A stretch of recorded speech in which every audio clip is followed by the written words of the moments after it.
Alors c'est une exposition qui porte sur 2 siècles de récits criminels. Elle débute avec les récits de mystères urbains. Les récits de mystères urbains sont des romans criminels et aussi mélodramatiques, des romans feuilletons du XIXe siècle, qui ont existé dans toute l'Europe, qu'on connaît assez mal, et qui ont été déclinés et qui racontent les crimes, les violences sociales, les secrets des grandes villes européennes. Et donc vous avez les mystères de Paris, The Mysteries of London, les Mysteri di Napoli, etc.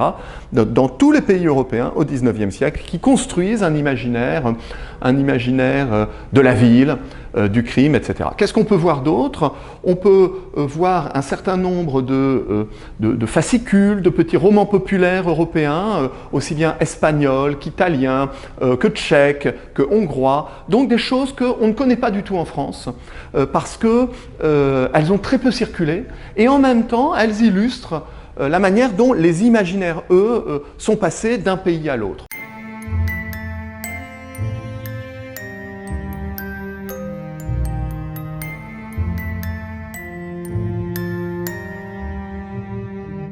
Qu'est-ce qu'on rencontre d'autre dans cette exposition? On a des manuscrits originaux, la correspondance de Jean-Patrick Manchette avec Robin Cook, et qui montre bien comment les auteurs de polars politiques échangeaient dans toute l'Europe et se donnaient des trucs, des moyens pour réussir à légitimer le roman policier, réussir à avoir une vraie place d'écrivain dans la société à une époque où le polar n'était pas encore très reconnu.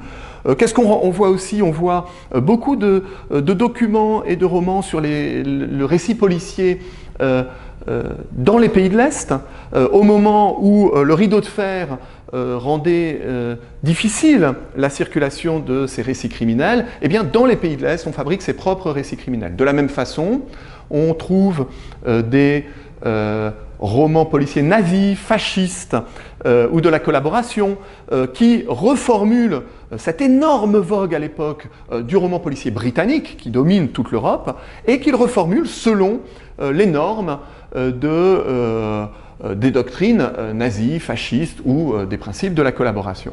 Qu'est-ce qu'on rencontre aussi? On rencontre aussi une circulation de récits criminels qui sont des récits criminels extrêmement populaires et qui ne respectent pas le copyright, les règles de protection des œuvres, et donc qui imitent de façon totalement anarchique les grands succès européens. Par exemple, dans les années 1910, en 1911, vous avez l'énorme succès de Fantomas.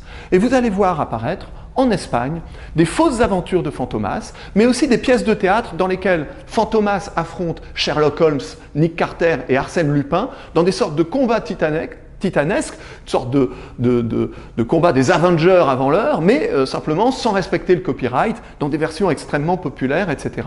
Et on voit ainsi circuler les imaginaires. Ce qu'on montre aussi, c'est un très grand nombre d'ouvrages, de fascicules, de formats, de petits livres, qui mettent en évidence comment l'édition aussi est un incroyable vecteur de ces imaginaires. Et puis ce qu'on montre enfin, c'est la manière dont aujourd'hui, cet imaginaire circule encore avec des coproductions européennes, avec le rôle que joue Netflix dans la création de séries européennes, avec l'apparition de formes comme le nordique noir, ou le régional crimi allemand, ou le roman policier régional italien ou breton, et comment finalement ces choses qu'on découvre aujourd'hui ne font rien d'autre que reformuler des phénomènes qu'on peut documenter depuis les mystères urbains jusqu'à nos jours.